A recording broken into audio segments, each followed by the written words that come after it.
नमस्कार।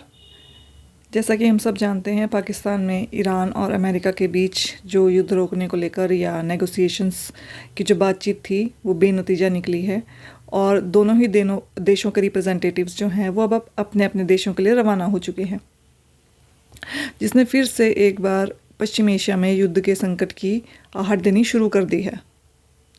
अब प्रश्न ये है कि ईरान और इज़राइल और अमेरिका के बीच जो युद्ध है वो फिर से आरंभ होगा या कोई अन्य देश इन सभी पक्षों को बातचीत के टेबल पर लाकर विश्व को इस संकट से उबार पाएगा।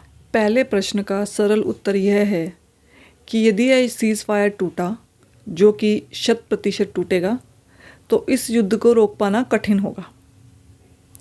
और दूसरे प्रश्न का उत्तर यह है कि वह देश जो सभी पक्षों को बातचीत की टेबल पर, जिसमें इस बार इज़राइल खुद भी शामिल हो सकता है, वह देश भारत होगा, इस बात के प्रबल योग बन रहे हैं। गुरु इस समय मिथुन राशि में गोचर कर रहे हैं और इस वर्ष के राजा भी गुरु ही हैं। एक संयोग यह भी है कि इस समय भारत की कुंडली में मंगल की महादशा चल रही है, जिसमें राहु की अंतर्दशा चल रही है और उसमें गुरु की प्रत्यंतर दशा चल रही है, जो कि 5 अप्रैल 2026 से शुरू हुई और 26 मई 2026 तक चलेगी। गुरु और राहु दोनों ही एक बहुत अच्छे डिप्लोमेट हैं और गुरु एक रणनीतिक सलाहकार भी हैं।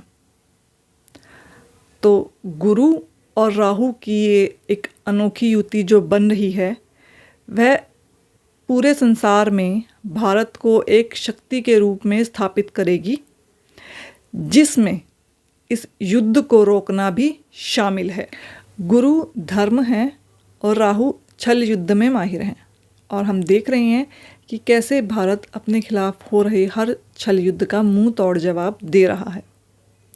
हालांकि जब तक भारत को मध्यस्थता के लिए निमंत्रण नहीं मिलता, तब तक गुरु भारत को ईरान और इज़राइल व अमेरिका के मध्य जो ये युद्ध चल रहा है उससे दूर ही रखेंगे, जिसमें प्रत्यक्ष या अप्रत्यक्ष रूप से शामिल होना भी शामिल है। क्योंकि भारत वह गलती नहीं दोहराएगा जो युधिष्ठिर ने शकुनी के साथ पासे खेलते समय की थी।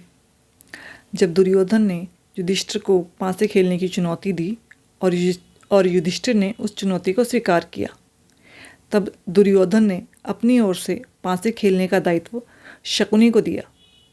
युधिष्ठिर के पास श्री कृष्ण थे, पर युधिष्ठिर ने श्री कृष्ण का चुनाव न करके स्वयं पासे खेलने आरंभ किए और उसका परिणाम क्या निकला यह हम सब जानते हैं। आज का भारत अपने महानायकों की गलतियों से बहुत कुछ सीख चुका है और उन्हें दोहरा नहीं रहा है।